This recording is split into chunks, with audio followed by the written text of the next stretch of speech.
Hello folks, and welcome again.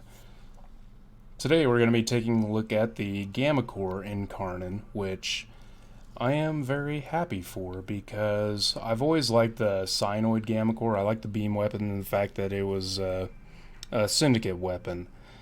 So there is an Incarnon, and it's good. I'm not going to say it's amazing, but it is good. It's got one downside, but I think it's fine.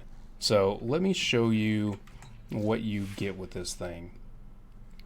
So when you go Incarnon mode, it kind of turns it into almost like a proboscis Cernos in a way that wherever the projectile lands, it's going to suck enemies in, then it explodes. Only it does cold damage, but it does quite a bit of damage, which is good. So I like this thing. And it's actually really easy to charge this up because, I mean, since this is a beam weapon and it's perfectly accurate, if you're aiming at the head, you're charging it up really fast. So on Evolution 2, this is one of those weird ones.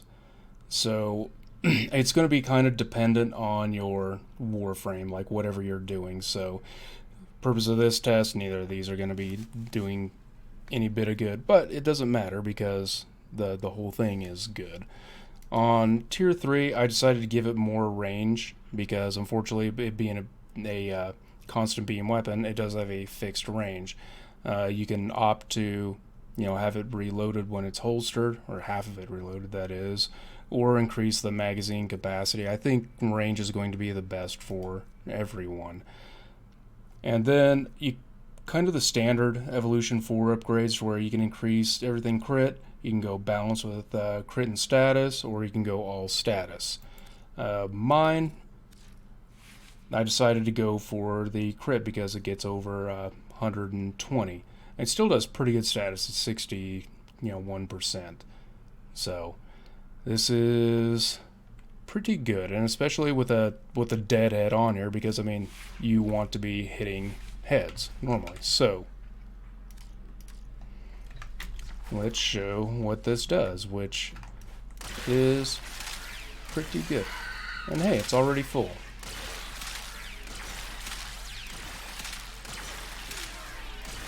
And this thing's still got a pretty good disposition, so if you're looking for ribbon, I mean, you can get one relatively cheap, or just tell a friend to give it to you.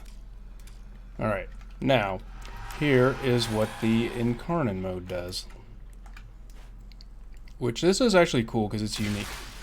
Sucks them in and does a nice explosion. And it'll blow them up. Now, here's the one disadvantage that I was saying, is that notice the arc on that. Now, I put something in the Exilus slot to combat that a bit, for projectile speed. Because, let me show you what it would be like without it. So I put a lethal momentum on. So this thing is not going to travel very far, normally. Get that charged up really quick, and there we go. Now let's go back to where I was, if I can learn how to jump. And then now, yeah, look at that arc. So falling well short, so you have to do a lot of aiming otherwise. So if you can, I would very much suggest putting something on that will increase the projectile speed, which will help take care of that, as you saw with the lethal momentum, which I think that's a good one for the Exilus. That, before I forget, put that back on. But either way, I mean, I think this is a pretty good weapon, and the fact that it's on a syndicate one, I think is fantastic, because you could still recover some energy spent. So this to me is, as far as the ones I've got, may move around later. I mean, this is I'd say kind of an A tier weapon, or a high B.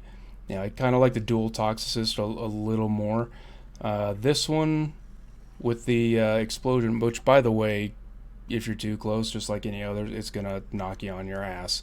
And it's still actually really good. So it's short form crowd control, and it does pretty good damage. So I'd say this is still a really good weapon. And as far as the Incarnon Genesis goes, this is a pretty good secondary. So let me know if you've done something else with this, something better.